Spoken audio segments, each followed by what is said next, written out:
Okay. Tape reading is something that we call building an argument. Okay. So building an argument in trading simply means this. We talk about the stock market power pyramid. We talk about order flow. The stock market power pyramid is simple. And I want you to really think about this for a second. Are you just trading what your stock is doing today? Or is there a lot more money? Remember, we just talked about order flow. Is there a lot more money doing the same thing?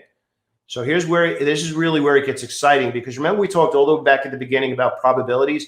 Probabilities means the likelihood of something happens. It's probably going to happen. But how do you know the probability? That's what tape reading is in the way that we do it. We build an argument for the idea. So here's the worst idea in the world. The stock went up yesterday. I want to buy it. That's the weakest argument in the world. You might as well just kiss your money goodbye and throw it away every day. That's a weak argument. It's an argument, but it's a weak argument.